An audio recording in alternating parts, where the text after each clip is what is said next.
Bismillahirrahmanirrahim. Perkenalkan, nama saya Arif Abdi Putra, absen 33 dan saya Sarah Sakaria, absen 34. Dan pada kali ini kita akan membahas atau mempresentasikan mengenai proses runtuhnya Bani Umayyah satu di Damaskus. Nah, oleh karena itu, mari kita simak video berikutnya. Bismillahirrahmanirrahim. Adik-adik sekalian, pada kesempatan kali ini saya akan membahas mengenai proses runtuhnya Bani Umayyah satu Damaskus.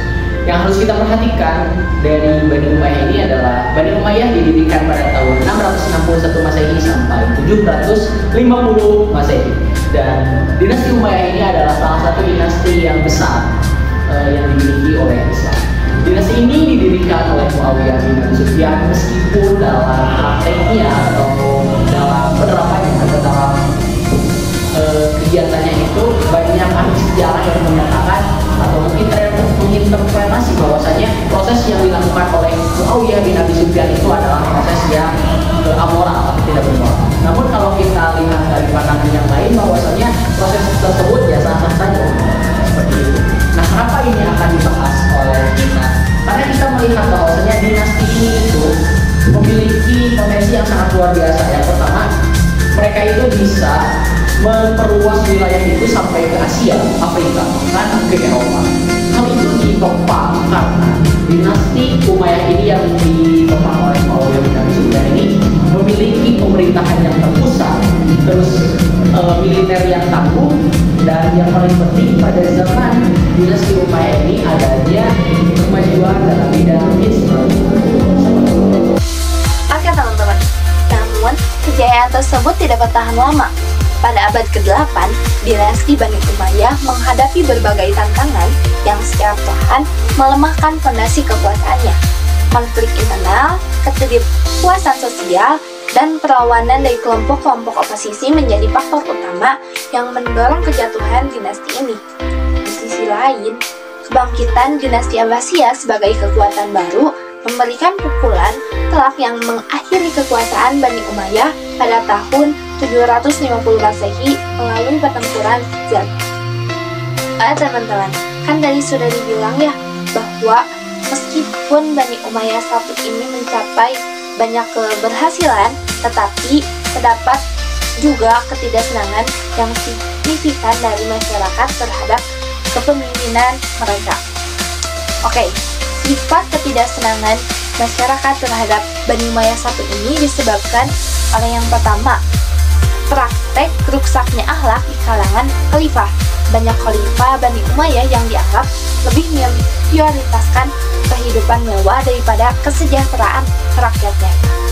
Acara-acara seremonial yang rutin diadakan dalam istana digunakan untuk menghibur para pembesar istana. Acara tersebut kerap dianggap berlebihan dan tidak mencerminkan semangat Islam, sehingga menciptakan jarak antara kepemimpinan dan rakyat. Yang kedua, perebutan kekuasaan di dalam istana.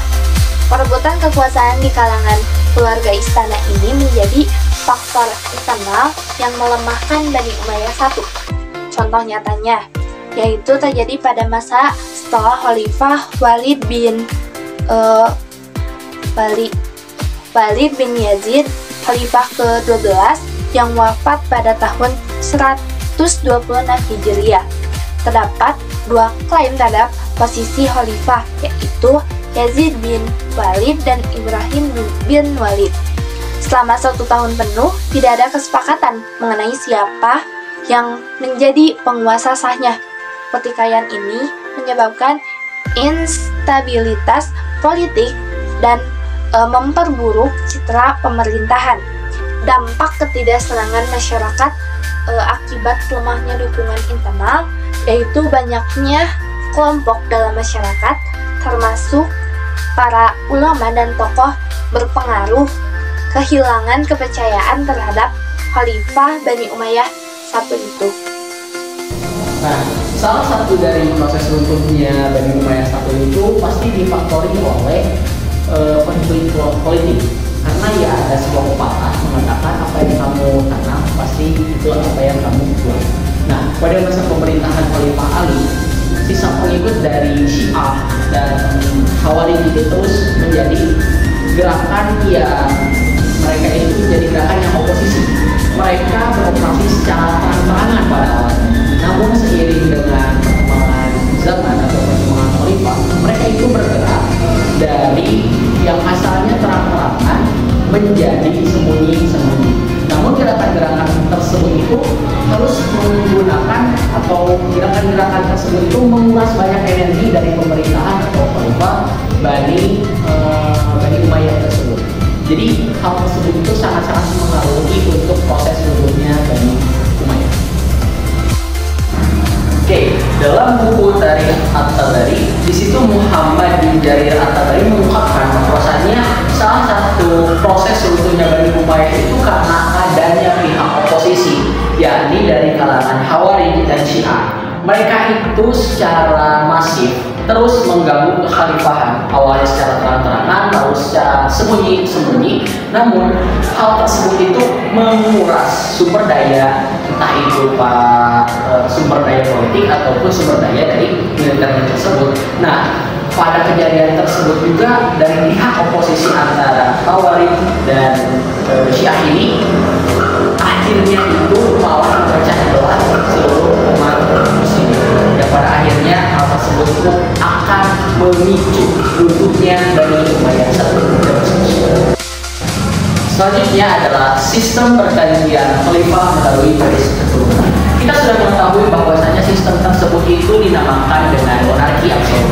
Yang dimana sistem tersebut adalah sistem atau pemerintahan yang dimana pemerintahannya itu diwariskan atau dari anak misalkan ke rajanya. Memang pada awalnya sistem monarki absolut ini mungkin tidak menjadi ancaman yang besar bagi kaum Bani Umayyah. Namun seiring perkembangan zaman, orang-orang yang berada di istana itu atau keturunan-keturunan Umayyah ini terlena dengan kehidupan istana yang sangat mewah, yang akhirnya menurunkan kualitas, kalau bisa dibilang kader-kader mereka yang akan melanjutkan estafeta kepemimpinan mereka.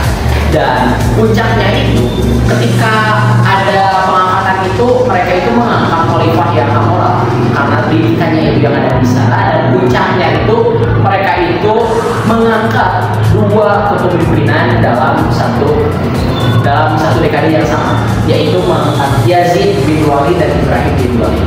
Memang hal tersebut itu pada awalnya itu sudah memicu banyak kontra ataupun pro kontra versi. Nah, namun tetap dilanjutkan. Nah, kalau ada sebuah istilah itu adalah dualitas kepemimpinan, yang dimana dualitas kepemimpinan itu hanya akan memicu sebuah kehancuran. Dan guru saya pernah berkata ketika saya sanawiyah bahwasanya jika ada dua matahari dalam satu kelas, maka satu matahari itu harus dibunuh. Artinya apa? Dalam sebuah kepemimpinan juga tidak ada yang namanya dualitas kepemimpinan, yang mana hal tersebut akan menghambat kepemimpinan tersebut. Seperti itu juga akan kita kaitkan mungkin dengan hikmah kenapa Allah itu Esa. Oke, dalam karya Ibnu Khaldun yang berjudul Muqaddimah, beliau itu menjelaskan bahwasanya monarki absolut itu bukanlah hal yang paling bagus dalam sistem pemerintahan. Kenapa? Karena dia itu menjelaskan bahwasanya sistem monarki itu memiliki faktor kekurangan yang mungkin pada pemerintahan lain juga memiliki faktor kekurangan, namun yang akan kita bahas kali ini adalah monarki tersebut. Nah, salah satu yang beliau bahas adalah yang pertama, sistem monarki itu kan diturunkan secara warisan atau turun-temurun, yang dimana ideologi dari sang raja kepada putranya itu tidak sepenuhnya dilanjutkan atau malahan bisa diselewengkan. Nah, hal tersebut menjadikan bahwasanya ideologi daripada monarki absolut ini ya memang tidak serelevan itu. Nah, bahkan pada beberapa kasus gara-gara sistem monarki absolut, pemimpin atau raja mau tidak mau harus menurunkan kekuasaannya itu pada anak yang bisa dibilang anak tersebut tidak pandai dalam mengelola atau tidak pandai dalam hal-hal yang berbau dengan penguasaan kerajaan. Nah, hal tersebut dijelaskan oleh Ibnu Khaldun dalam karyanya yang bernama Muqaddimah. Oke, faktor selanjutnya adalah atau proses selanjutnya selanjutnya adalah adanya pertentangan etnis. Nah, Bani Umayyah ini adalah Bani yang mungkin bisa dianggap itu mengasingkan kelompok-kelompok non-Arab atau bisa disebut Mawali, khususnya itu di Irak dan bagian wilayah timur yang lainnya. Hal tersebut juga memicu faktor bahwasanya kenapa saya yang non-Arab malah diasingkan gitu. Padahal ada beberapa negara atau beberapa wilayah yang ditaklukkan oleh Bani Umayyah, malah langsung mereka itu tinggalkan padahal sudah ditaklukkan. Kenapa tidak tidak diayomi secara langsung? Nah, ternyata mungkin saja pada waktu tersebut itu adanya rasisme, yang dimana golongan non-Arab itu tidak dipentingkan, karena kalau kita lihat dari gaya kepemimpinannya atau kebijakan yang dilakukan oleh Muawiyah bin Abu Sufyan adalah adanya Arab Oriental atau Arabisasi, yang dimana hal tersebut bisa saja bertentangan dengan kaum-kaum Mawali atau kaum non-Arab. Oke, dalam buku yang bernama The History of Arab Peoples yang dikarang oleh Al-Quran, beliau itu menyebutkan bahwasannya di dalam bukunya itu terdapat beberapa kebijakan, beberapa budaya Arab, dan beliau itu sempat menyebutkan atau bahkan mengkritik bahwasannya budaya Arab pada dinasti Umayyah itu terkesan mendiskriminasi, bahwasanya mereka itu mengasingkan kaum-kaum Mawali atau kaum-kaum yang berasal dari non-Arab. Hal tersebut juga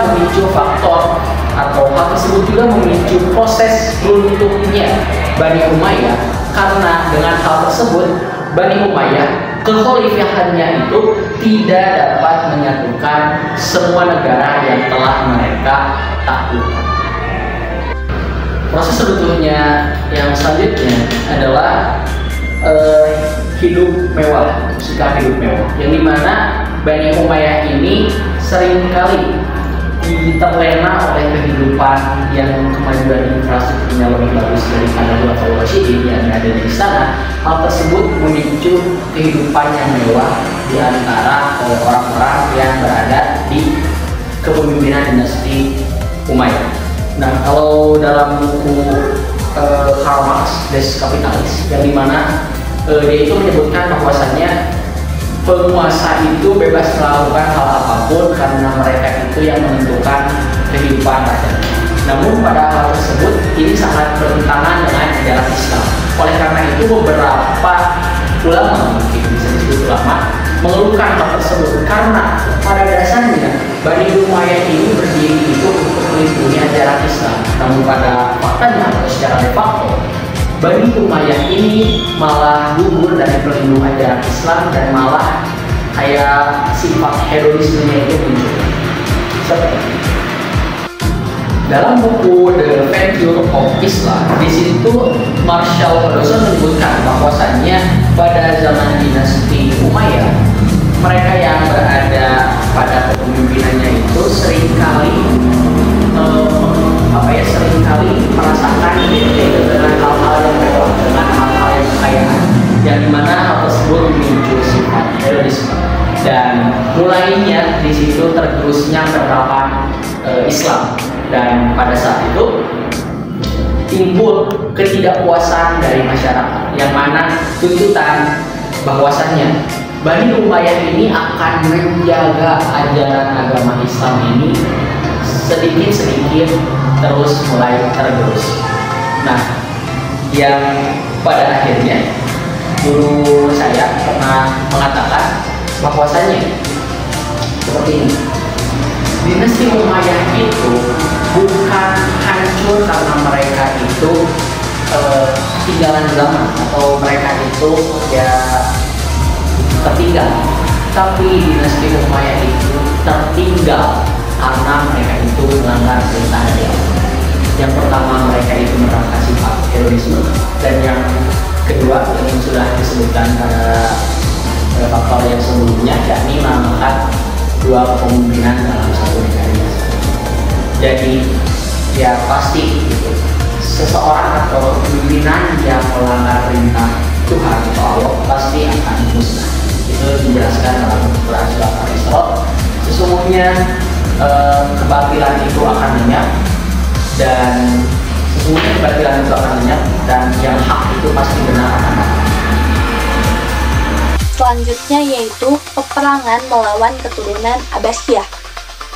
Latar belakang terjadinya konflik tersebut, yang pertama itu lemahnya Bani Umayyah I.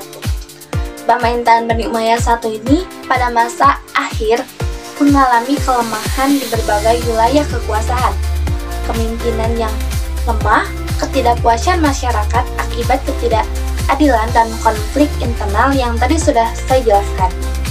Keturunan Abbasiyah memanfaatkan kelemahan ini untuk membangun kekuatan baru, yaitu yang dipimpin oleh Abu Abbas Ash-Shafah sebagai tokoh utama, didukung juga oleh rakyat yang menginginkan perubahan dan tokoh militer kuat seperti Abu Muslim al-Khurasani.